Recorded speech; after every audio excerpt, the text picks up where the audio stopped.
Deus abençoe os irmãos que estão conectados aqui. Deus abençoe pastora Virgilina, desde Amarante, a irmã Jéssica de Amarante, pastora Marisa, desde Oviedo. Saudade, minha irmã.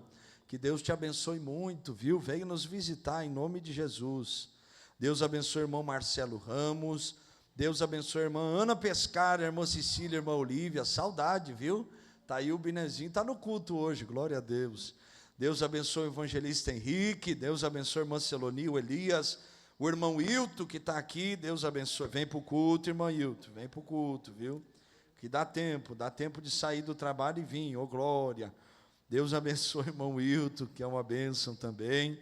Deus abençoe cada um que está pelo YouTube. Deus abençoe a todos os irmãos aqui de Portugal, irmãos da Espanha, do Brasil. Tanta gente que assiste os nossos cultos e nós não temos nem noção, né, meus amados irmãos? Uma vez eu não lembro aonde eu fui ministrar a palavra de Deus, e alguém me procurou e disse: eu conheço vocês, pastor. Eu digo: de onde? Não, eu assisto os cultos de vocês, não perco um culto. Eu digo: é desse jeito, e a gente nem sabe, né? É perigoso, glória a Deus. Deus é bom. Vamos abrir a palavra de Deus, meus amados irmãos e irmãs. Neemias, capítulo 11, versículo 1, vamos estar lendo.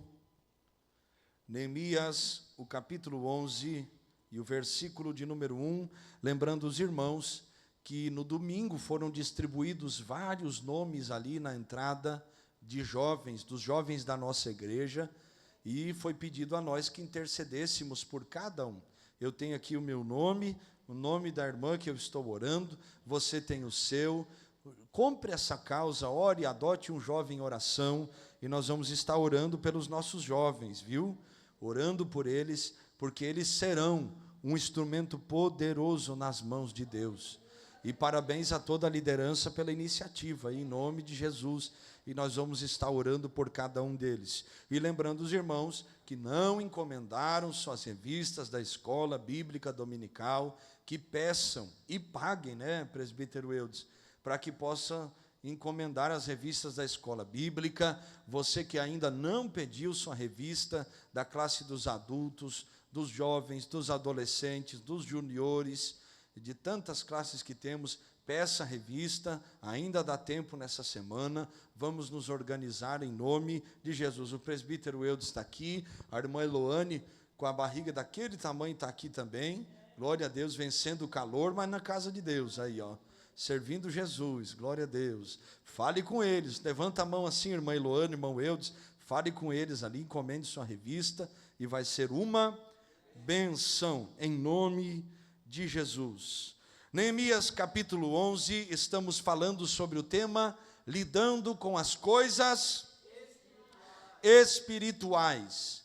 Neemias capítulo 11, o versículo de número 1 diz assim a palavra de Deus: e os príncipes do povo habitaram em Jerusalém, mas o resto do povo lançou sortes para tirar um de 10, que habitasse na santa cidade de Jerusalém, e as 9 partes nas outras cidades. E o povo bendisse a todos os homens que voluntariamente se ofereciam para habitar em Jerusalém. Diga comigo: Senhor Jesus, fala comigo, tudo que eu preciso. Amém. Tome seu assento, por favor, adorando a Jesus Cristo, porque Ele é bom e maravilhoso. Meus amados irmãos, quando eu não sei quem já teve este privilégio, ou já viu alguma construção, mas quando nós vamos começar uma construção de uma casa, de um lugar para que nós venhamos habitar, o propósito deste lugar é que alguém viva, né? Alguém more dentro desta casa ou dentro deste lugar. Ninguém constrói algo para que não seja ocupado. Se nós levantamos uma construção, é porque há uma necessidade, há investimentos que fazem parte de todo esse projeto, tem alicerce, está aí o pastor Valdir, que trabalha na área, tantos irmãos, né? Tem alicerce, tem acabamento, tem fiação elétrica, tem tanta coisa que a gente investe para colocar nesta construção, com o propósito de alguém viver neste lugar, habitar esta casa. Quando nós lemos o capítulo 11 do livro de Neemias, nós estamos falando exatamente a respeito dessas coisas. E eu lhe explico o porquê. Porque o povo agora já está diante da cidade de Jerusalém, que teve os seus muros levantados, restaurados. Em 52 dias, Neemias e o povo que estava com eles trabalharam com todas as suas forças, com uma ferramenta em uma mão, com uma espada na outra mão para se defender dos inimigos, e conseguiram este feito histórico, levantar o muro da cidade, o muro que dava proteção àquela cidade, que guardava aquele lugar. Restauraram as portas de Jerusalém. Mas agora havia um problema, irmão Felipe. Qual era o problema? O problema era que o povo não queria habitar na cidade. A cidade foi restaurada, o muro foi levantado por Neemias. Esdras foi o responsável por toda a reforma religiosa naquele tempo. Eles se voltaram à palavra de Deus, e Zorobabel é o responsável pela reconstrução do templo de Jerusalém. Tudo estava em ordem, e todo aquele projeto que foi proposto no coração deles para restaurar Jerusalém, o lugar onde Deus disse que suas mãos estariam estendidas, seus ouvidos inclinados, e o nome do Senhor estaria sobre aquele lugar. Agora Jerusalém não tinha moradores naquela cidade. Então agora tem um desafio. Por que restaurar a cidade se os moradores não querem viver dentro dela? Havia uma dificuldade muito grande, meus irmãos. Por quê? Porque o povo que ficou em Judá, principalmente naquela região, os irmãos vão lembrar da nossa Isladef, que eu falei um pouco sobre isso. O povo que ficou em Judá, o reino do sul, foi o povo pobre da terra. Então o que eles fizeram? Foram morar no interior, porque no interior eles estavam mais seguros, porque o inimigo não viria atacá-los, porque sabiam que tudo que eles teriam eram apenas pequenas plantações, casas simples. Eles não queriam habitar em Jerusalém, porque Jerusalém era a capital daquele lugar. E por ser uma capital, logo seria o primeiro alvo de uma invasão inimiga. Se os irmãos que lembram da leitura do livro de Neemias sabem que se levantarão pelo menos 3 homens contra Neemias, Gesem, Sambalate e Tobias, que não eram homens qualquer, eram chefes de exércitos, governador de Samaria, homens que exerciam influência. O outro era genro do sacerdote daquele tempo. Homens que ameaçaram Neemias continuamente, e o povo que estava com Neemias era ciente, sabedor destas muitas ameaças. Por isso havia um temor. Eles não queriam, então, se arriscarem e arriscar suas famílias, se expondo, vivendo dentro de Jerusalém. Só que de que adiantaria levantar tudo, colocar tudo em ordem, se ninguém se disponibilizasse para viver naquele lugar? Então agora, o capítulo 11 vai falar sobre isso.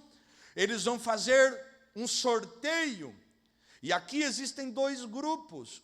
O grupo que vai ser sorteado para viver em Jerusalém, mas aqueles que não serão sorteados, mas se voluntariariam para poder morar em Jerusalém. E nós vamos falar um pouco sobre estas coisas hoje. Nós estamos a falar sobre o tema lidando com as coisas espirituais. E não há como lidarmos com as coisas espirituais se nós não nos comprometermos com elas. Os irmãos entendem isso?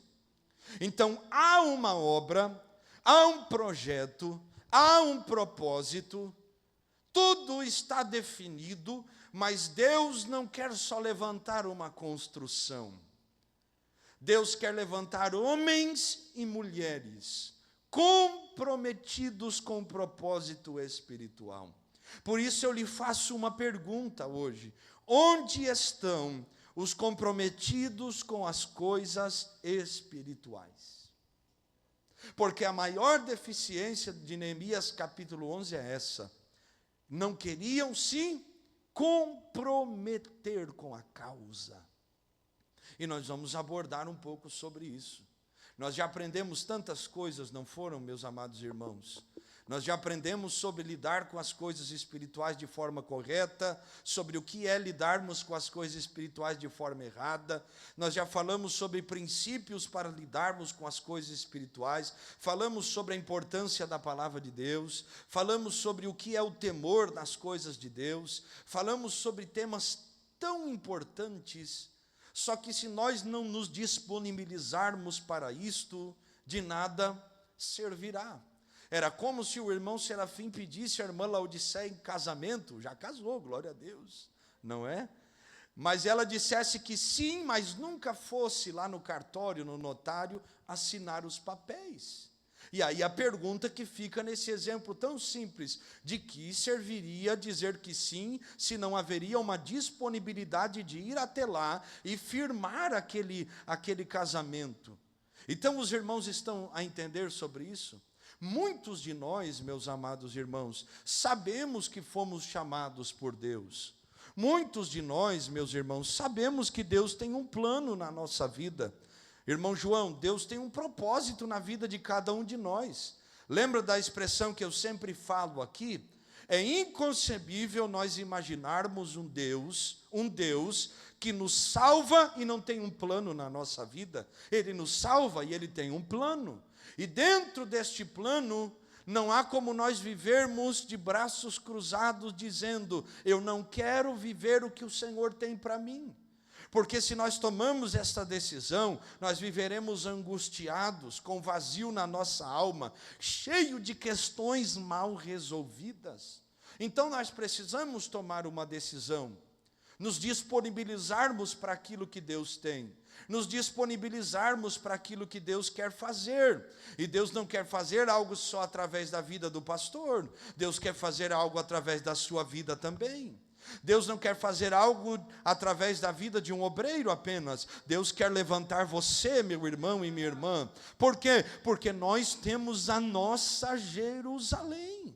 É o lugar onde o nosso propósito foi estabelecido pelo céu. E Deus está nos esperando, então, nos comprometermos com este plano divino para irmos até a nossa Jerusalém. Não obrigados, mas voluntários por amor a Deus, para que possamos viver esse propósito e alcançarmos as vidas que o Senhor nos chamou para alcançar. Então, nesse estudo, nós temos duas opções, ouvindo este estudo, e teremos que tomar decisões. A primeira decisão é: vamos nos disponibilizar e comprometer-nos com a causa do céu, ou vamos viver toda a vida sabendo que Deus tem algo, mas nunca nos arriscarmos por medo daquilo que podemos viver? Então, a pergunta que eu acabo de fazer aos irmãos é a pergunta que assolava o coração daquele povo: como será? Será que terei que abrir mão de alguma coisa? Será que meus filhos estarão bem? Será que haverá uma boa educação? Será que haverá uma estrutura? Irmãos, lidar com as coisas espirituais é correr riscos. Aleluia ou não aleluia? Lucas capítulo 9, versículo 23. Coloque aí na tela, por favor. Jesus está a convidar os discípulos para um caminho de vida espiritual. E qual é o caminho da vida espiritual? E dizia a todos: se alguém quer vir após mim, um caminho de vida espiritual, negue-se a si mesmo. E o que significa negar a si mesmo? Abrir mão da sua vontade. Eu conversei com um irmão nesses dias, e ele de outra cidade, ele me disse, mas no meu ponto de vista, mas no meu parecer, mas dentro do que eu sei, e sempre usando estas expressões, e eu disse a ele, o problema é que enquanto você viver toda a vida dentro do seu parecer, do que você pensa, do jeito que você acha que deve ser, e não olhar para a Bíblia, e não ter a Bíblia como uma opinião superior, que as suas coisas nunca vão mudar. O problema é quando nós não queremos negar a nós mesmos e reconhecer que nós falhamos. Então, o caminho do propósito espiritual é negar a si mesmo. Irmãos, não é negar a si mesmo, não é para alguém que veio do mundo recentemente e precisa negar um vício, negar uma prática, está lutando todos os dias. Esse versículo se aplica a cada um daqueles que querem seguir Jesus. Então, você que tem 300 anos de crente, tem que negar a si mesmo. Você que é pastor tem que negar a si mesmo. Você que é obreiro tem que negar a si mesmo. Eu canto na igreja, tem que negar a si mesmo. Pastor, eu sou um jovem, tem que negar a si mesmo. O negar a si mesmo é o caminho daquele que quer seguir a Cristo. E não está limitado a nada e a ninguém. Então o propósito de Deus só vai ser vivido quando decidirmos negarmos a nós mesmos. E tomar cada dia a nossa cruz. O que é tomar a cruz? Tomar a cruz é tomar um instrumento de morte e levá-lo até o local da sua própria morte. Jesus estava falando sobre aquilo que ele haveria de padecer. Jesus está dizendo, se vocês querem vir após mim, lidarem com as coisas espirituais de forma saudável, viverem uma vida que seja segundo o padrão do céu e não da terra, vocês não podem fazer a vontade de vocês. Vocês não podem viver uma vida sem cruz. Lembra daquele exemplo que eu falei para os irmãos, que eu discipulava um jovem, ele dizia para mim, pastor, mas eu ensinei ele que nós estamos crucificados com Cristo, e não é mais a nossa vontade, e ele dizia para mim, irmã Fabiana, mas eu posso descer da cruz uns 5 minutos, resolver um problema com o irmão no braço, e depois voltar para a cruz? Eu digo, aí você me quebra, né, varão? Aí não dá certo, não tem como. Uma vez que nós estamos crucificados com Cristo, esse caminho não tem volta, a não ser que nós deixemos de perseverar. Então, para seguirmos esse propósito espiritual, temos que seguir Jesus, que é o nosso modelo, padrão, e aquele a quem devemos imitar, a nossa referência, Jesus Cristo. Então, lidar com as coisas espirituais vai muito além do que nós aprendermos uma palavra. Irmãos, se nós aprendermos, mas não nos comprometermos com a causa do Evangelho, de que servirá? Saber muito e viver pouco. De que servirá ter uma boa informação, mas uma vida medíocre, cheia de hipocrisia, cheia de máscaras evangélicas? Então, o que Deus quer de nós é que nós venhamos ocupar a nossa Jerusalém, o lugar do propósito, o lugar onde Deus nos chamou para habitar. Eu anotei aqui uma pergunta central para esse estudo. Diante da necessidade de povoar a cidade de Deus, quem se voluntariaria? Quem abriria mão do seu conforto, do seu lugar confortável para cumprir o propósito espiritual? Irmãos, nós abrimos mão de tantas coisas. Nós que migramos, nós abrimos mão da nossa família. Nós abrimos mão da nossa cultura, do lugar onde crescemos, de tudo que aprendemos. Vocês, portugueses que nasceram aqui, têm que abrir mão de muitas coisas, o tempo mudou, as cabeças mudaram, tantas outras coisas. Todos nós temos que abrir mão de alguma coisa. Temos que abrir mão. Agora eu pergunto para vocês, e pelas coisas espirituais? O que nós temos aberto mão por causa delas? Existe uma Jerusalém vazia, o propósito de Deus, o lugar que Deus lhe chamou para estar e cumprir o seu propósito. E Deus chama você e eu para ocuparmos este lugar. Não é de outra pessoa, é seu, é meu. E se você não ocupar, ninguém vai ocupar o seu lugar. O problema é que a gente acha muitas vezes que, já que nós estamos na Copa do Mundo, né, irmão Fernando? Eita, glória. Amanhã, 18 horas, glória a Deus, revelação. Mas nós achamos que a vida cristã parece um time de futebol. Se eu não vou, Jesus vai escalar outro no meu lugar, não é? E não é não. Você sabia que tem coisas que só você vai viver em Deus, pessoas que só você pode alcançar, coisas que Deus chamou só você para viver, e que Deus não vai lhe escalar outra pessoa, porque você se lesionou na fé, meu amado. Não, Ele está esperando você tomar uma posição, está me esperando tomar uma decisão de continuar mesmo lesionado. Já dizia o ditado, amarra o joelho na cintura e vai.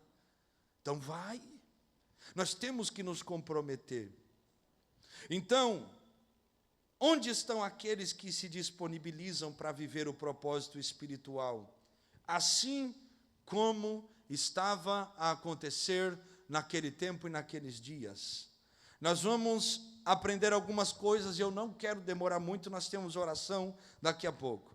Em primeiro lugar, o que significa nos comprometermos com o espiritual?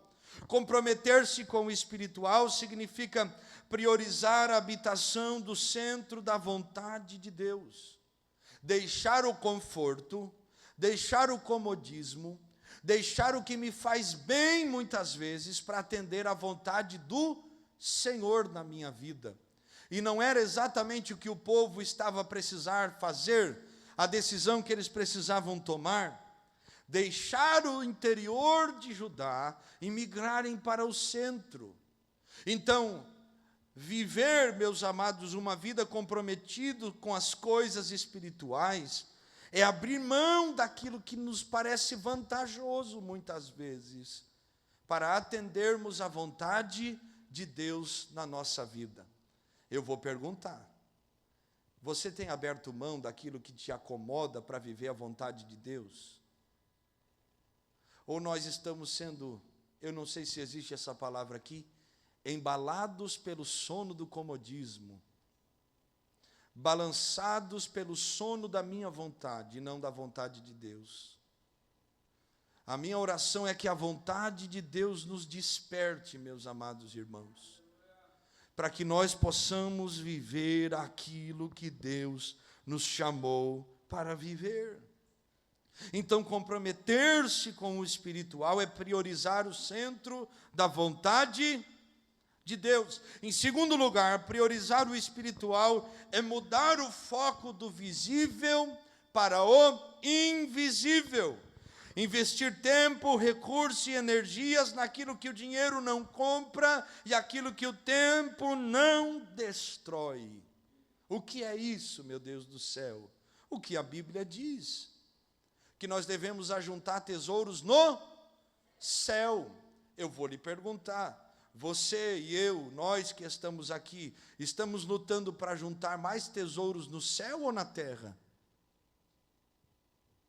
Porque comprometer-se com aquilo que é espiritual é isso, lutar por aquilo que é de Deus. Pastor, mas eu tenho que trabalhar. Tem que trabalhar, irmão. Ninguém está dizendo que você não deve trabalhar. O problema é o que ocupa o primeiro lugar do seu coração. Os irmãos entendem isso? O problema é o que governa essas decisões, qual é a raiz que está dentro de você e de mim. Ninguém condena ninguém porque trabalha. Na verdade, a Bíblia diz, Paulo escrevendo aos Tessalonicenses, que aqueles que não trabalhavam não deviam nem comer. Porque tinha uns irmãos abençoados, irmã Aline, que diziam assim, Jesus vai voltar, eu não vou trabalhar não. Aí Paulo foi bem carinhoso com eles, então não come também, vai jejuar, o abençoado. A questão é, o nosso coração está inclinado para aquilo que é de Deus? Quanto tempo faz que você não ora? Não jejua, não lê a palavra de Deus? Ah, mas no culto eu oro. Não, meu irmão, estou falando de vida com Deus, no particular. Aquilo que você e eu já sabemos, é o lugar do nosso relacionamento, o nosso momento com Deus. Quanto tempo faz que você não abre a Bíblia? Tem crente que bota a Bíblia no Salmo 91, deixa aberta em casa, e diz que nenhum mal chegará na minha tenda. Está lá a Bíblia até amarelada, meu Deus do céu. Vai chegar, não viva a Bíblia para você ver. E mesmo vivendo, vai ter luta e prova, viu? É o que ela diz. Então, nós temos que aprender que comprometer-nos com as coisas espirituais é mudar o foco do visível para o invisível. Está trabalhando, irmão, mas está lá falando com Jesus. Está lá fazendo nossa camiseta, irmão Fernando, adorando a Deus. Está lá a irmã Alice na máquina, lá, ô glória, aleluia. E vai dando lugar, irmã Gabriela, aleluia, é isso aí. Né, irmã Neila, está lá fazendo um bolo daqueles escalabofético de cenoura, né, irmã Nicole, com cobertura de, oh, aleluia, de chocolate, glória a Deus. Aí é terrível, né, meus amados? Mas está adorando Jesus. Está lá o irmão Felipe trabalhando, mas glorificando a Deus. Os irmãos entendem isso? Está lá o irmão João lá trabalhando, mas com o pensamento ligadinho lá no céu, adorando a Deus, servindo o Senhor. É isso, irmãos. Buscando a Deus. Às vezes não tem um tempo de ir em casa buscar Deus, mas no intervalo do almoço, dobra o joelho dentro do banheiro e vai buscar Deus. Eu trabalhava numa clínica de medicina do trabalho, o Felipe vai lembrar disso, mais a Neila. Eu tinha um lugarzinho lá que eles estavam reformando, e aí eu botei um papelão lá, irmã Gardeira. E aí lá eu fazia duas coisas, eu dobrava o joelho e dava uma cochilada depois do almoço. Irmão, em cima do papelão missionário. O povo fazia fila para pedir oração na clínica. Eu ia para lá para descansar um pouquinho, falar com Deus, levava minha Bíblia, anotava e buscava Deus. Era cronometrado, 1 hora de almoço, eu vou buscar Jesus, 40 minutos, 20 minutos, eu vou dormir. E estava lá, buscando. É isso que eu falo para os irmãos. É não dar desculpa para se acomodar, mas é tomar atitude para se levantar. Alguém disse um dia, ai pastor, mas eu vou orar 20 minutos. Irmão, é melhor orar 20 minutos do que não orar. É melhor buscar a Deus, jejuar uma vez na semana do que nunca jejuar. É melhor você começar com alguma coisa do que você nunca começar. Eu fui líder de jovens e eu ensinava os jovens, não tem força para orar 1 hora, começa orando 5 minutos. Ora 5 minutos, lê a Bíblia 5 minutos. Eu conheço jovens que hoje oram 2 horas e lê a Bíblia 1 hora por dia. Mas porque começou com os 5 minutos. Você entende isso? É cultivar o que é de Deus. Porque nos comprometer com a causa não é ser sócio de um time de futebol que você vai lá e paga, e você tem os seus benefícios. Não, irmão. É você entregar a sua vida por amor a Jesus Cristo e pelo Evangelho. Entender que Deus tem um plano, e que Deus tem algo preparado para cada um de nós. Não é levantar pela manhã, pegar o telefone e ficar 30 minutos deitado na cama, olhando o feed, curiando a vida dos outros, irmão. Misericórdia.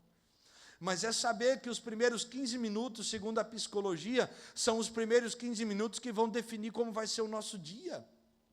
Então, naqueles 15 minutos, vai buscar Jesus, vai orar, vai falar com Deus, vai buscar Deus. Você não sabe como será seu dia, a única garantia que você tem é o céu. Então nós precisamos nos comprometer com o espiritual. E para isso tem que mudar a prioridade do visível para o invisível. O que é isso? Mudar da terra para o céu. Não podemos ser crentes que amam mais o mundo e as coisas do mundo do que o Senhor. O apóstolo João, quando fala sobre isso, ele diz que aquele que ama o mundo e as coisas que nele há, o amor do Pai não está nele, não é aperfeiçoado nele. O amor de Deus não habita num coração que ama o mundo. Mas hoje nós vivemos um tempo em que muitos estão dizendo, mas eu sou evangélico. E às vezes até é, mas não é cristão. Porque não busca a Deus e não se compromete com a causa do evangelho. Eu vejo isso até antes do culto, irmãos. Nós chamamos os irmãos para orar e às vezes não está escalado, não está fazendo nada. Em vez de orar, senta e fica olhando os outros orar. Digo, meu Deus do céu, se faz isso na igreja, meu Jesus. E imagina em casa, pastor, o senhor não sabe da minha vida, irmão, mas tu está dando um sinal. Se não está revelando, está dando seta que vai virar, né? Tem que entender isso. Se aqui muitas vezes nós temos dificuldade, irmãos, imagine em casa, tem televisão, tem o telefone, tem o cachorro, o papagaio, o periquito, o vizinho que grita, os meninos que correm, pula na gente.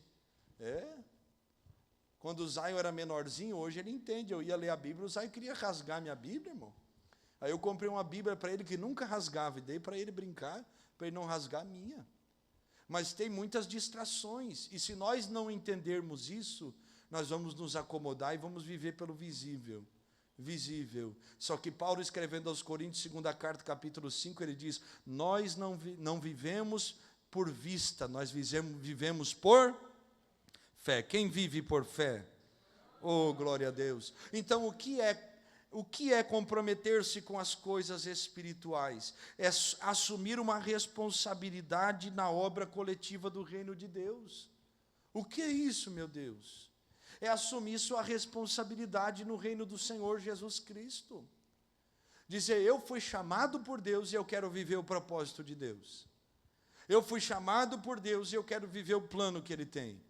Eu fui chamado por Deus e eu não vou viver toda uma vida esperando Deus trazer as coisas do céu para mim. Eu sei que o que Ele deveria fazer, Ele já fez, enviou o Seu Filho e enviou o Seu Espírito. Agora, Ele me enviou e eu quero atender à vontade dEle. Quero me comprometer com as coisas espirituais. Então, assumir nossa responsabilidade no reino de Deus é entender que nós recebemos dons, talentos que Deus nos deu, que não são para nós, são para a igreja, a edificação do corpo de Cristo. Os irmãos entendem isso? Efésios capítulo 4.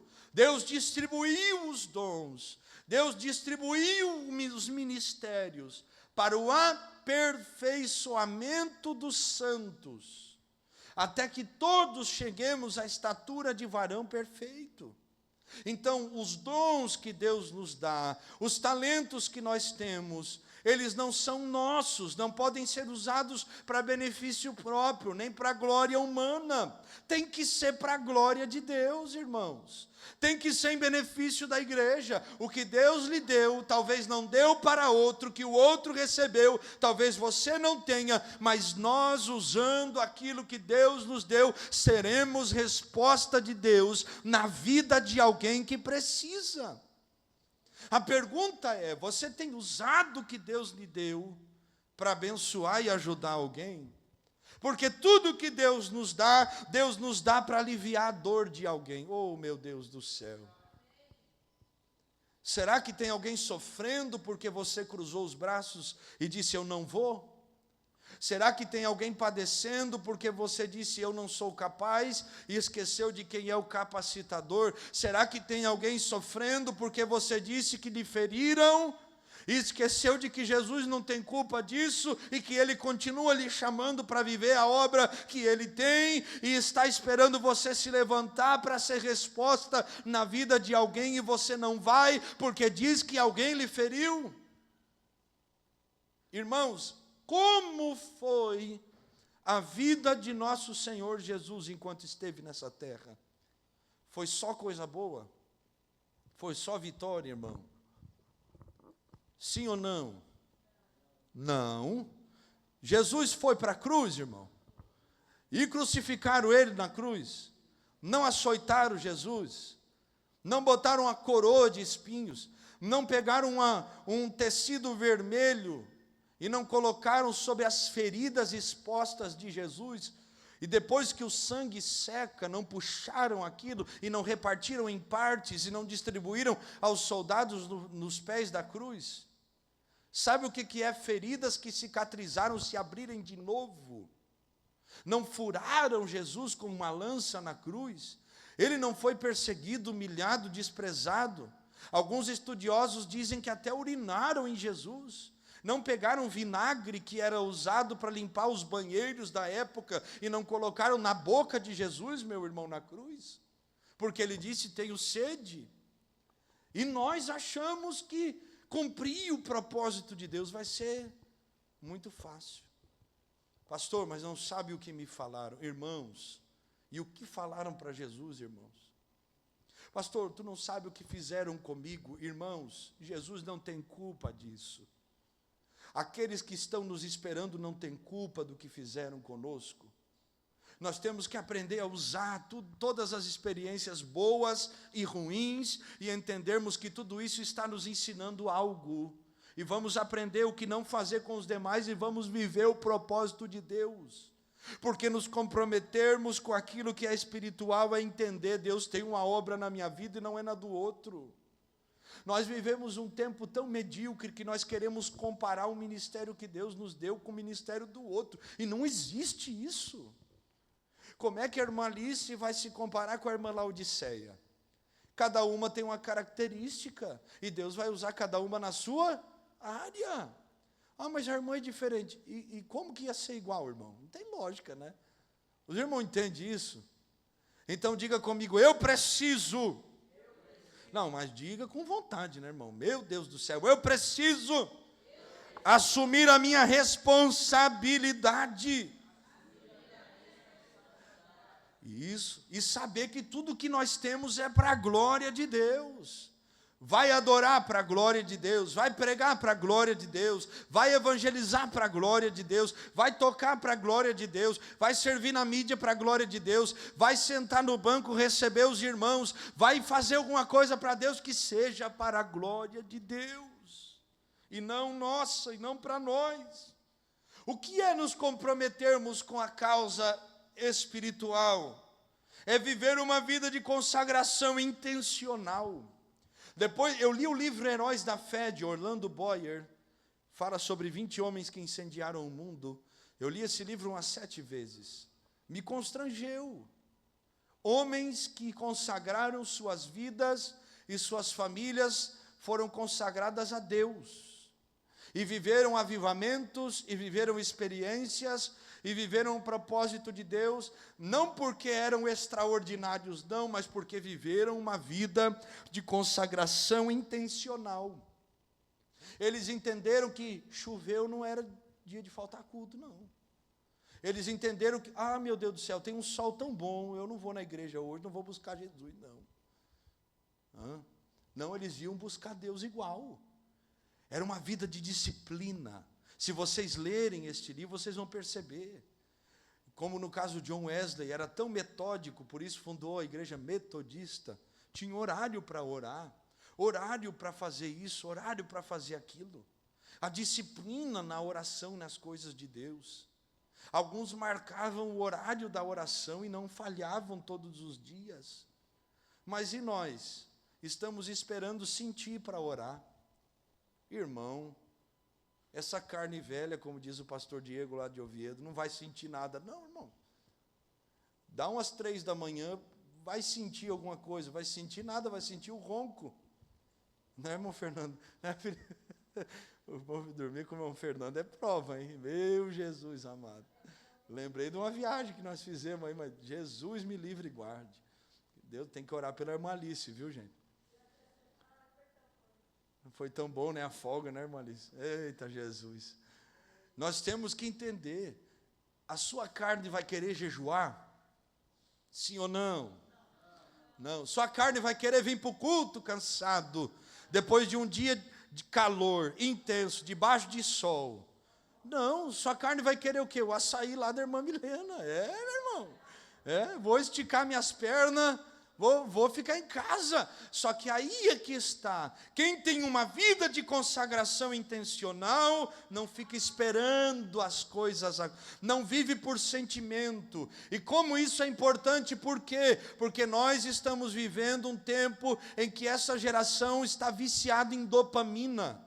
Quer ter prazer, quer sentir prazer, quer ter uma experiência prazerosa para viver as coisas de Deus, só que evangelho não é prazer, evangelho é renúncia, evangelho é compromisso, evangelho é uma vida consagrada a Deus, mesmo sem sentir, mesmo sem querer, mesmo sem ter vontade.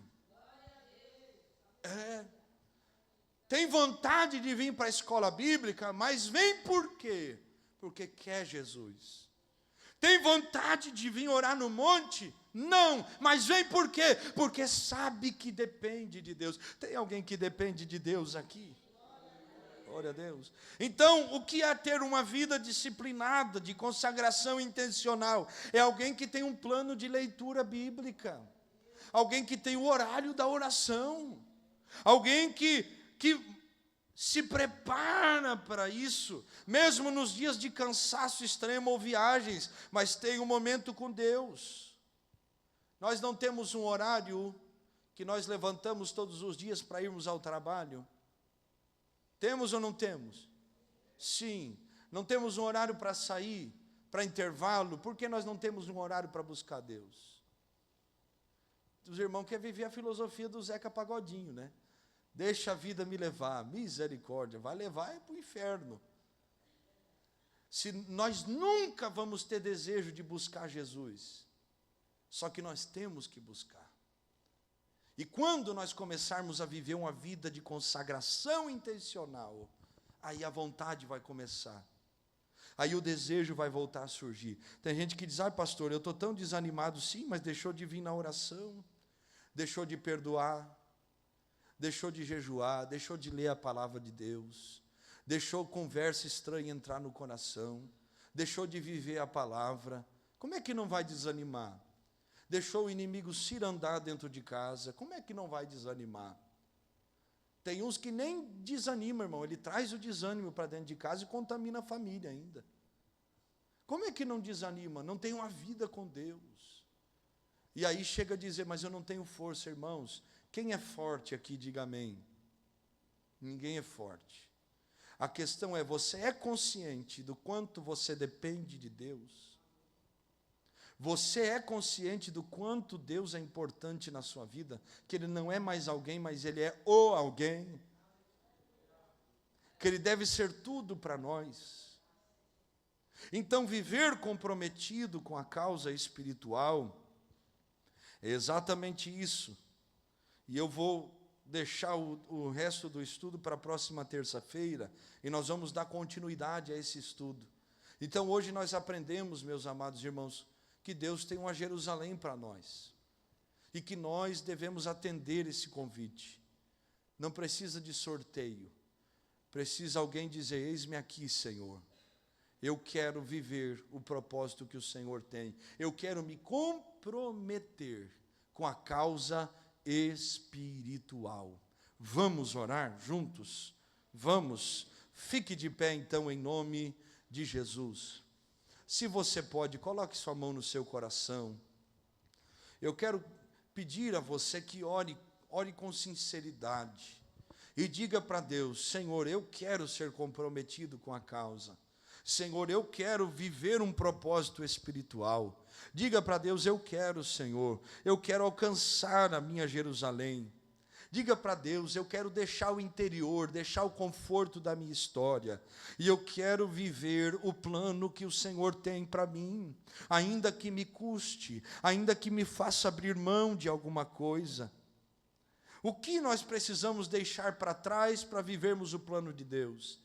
Será que é um sentimento que devemos abandonar? Será que é um perdão que precisa ser liberado? Será que é uma amizade que precisa ser cortada? Será que é alguma coisa que está dentro de nós que nos impede de vivermos o propósito de Deus? Será que é uma má experiência daquilo que um dia nós vivemos e hoje não temos mais perspectiva porque a má experiência trouxe frustração para dentro de nós? Porque alguém lhe falou tais palavras, porque alguém foi tão infeliz naquilo que fez a respeito da sua casa, dos seus filhos, da sua família. Será que hoje não é uma oportunidade de dizer para Deus, eu não quero ter o Senhor só como alguém que eu consuma, mas eu quero viver a minha vida debaixo do teu propósito, de dizer para Deus, eu não quero só a tua bênção, eu quero me disponibilizar para o Senhor, de dizer para o Senhor, se tem alguém que precisa ser alcançado e o Senhor tem um propósito comigo, Então, Senhor, me leva até alguém que precisa, me leva a minha Jerusalém, me leva ao lugar onde eu devo habitar, me leva ao propósito que o Senhor tem. Eu quero orar com você, mas quero orar com pessoas que querem se comprometer com a causa espiritual. Se você é esta pessoa, vamos orar juntos agora. Senhor, em nome de Jesus, nós oramos como igreja, nós oramos como teu povo, nós oramos como teus filhos, nós levantamos a nossa voz em oração, nós clamamos a Ti, meu Pai, nós intercedemos aqui, Senhor, nós estamos a pedir, a clamar, a reconhecer, a interceder por nós, pelos nossos filhos, pela nossa casa, pela nossa família. Senhor, há uma Jerusalém que nos espera, há um propósito que nos aguarda, há algo que o Senhor tem preparado para cada um de nós. Mas as comodidades, mas os problemas têm nos afastado do propósito. Nós oramos nesta noite, Senhor, faz-nos comprometidos com a Jerusalém que nos espera, faz-nos comprometidos com a causa espiritual. Vai visitando este irmão, vai visitando esta irmã, vai visitando as nossas vidas, vai tomando cada um debaixo do teu sangue, debaixo da tua graça e do teu querer. Desperta-nos, fala nos sonhos, abre o entendimento, traz discernimento, mas não nos deixe viver acomodados enquanto outros estão a esperar que eu e você nos levantemos. Pai, nos toma debaixo da tua graça, Senhor. Manada sabe a que mandaraçu, em o nome de Jesus, vai trazendo visões do céu, vai despertando outra vez, vai levantando este homem e esta mulher, e confirmando a tua graça, a tua presença, nos fazendo comprometidos com as coisas do Espírito Santo de Deus. E quem concorda com esta oração vai dizer um forte amém. Amém, meus amados irmãos. Eu quero deixar um desafio para você nesta semana. O desafio de orar, o desafio de perguntar para Deus: qual é a minha Jerusalém, Senhor? Qual é o lugar que o Senhor tem para a minha vida? Qual é o plano que o Senhor tem, o propósito que o Senhor tem aqui comigo, na realidade que eu vivo? E deixa Deus ministrar o seu coração. Que Deus nos levante para a nossa Jerusalém. Amém? Amém, meus amados? Então nós vamos continuar na próxima semana este estudo. Quem foi abençoado hoje? Amém. Que Deus abençoe a cada um. Vamos agradecer a Deus. Na cantina hoje tem culto de ensino, olha aí. Cones gelados, apenas €1,50, passe por ali, tá bom? É isso, né? Cone gelado, glória a Deus. Passe ali na cantina, vai ser uma bênção de Deus. Daqui a pouquinho, então, 10 horas, nós estamos em oração e vai ser uma bênção. Vamos agradecer, meus amados irmãos.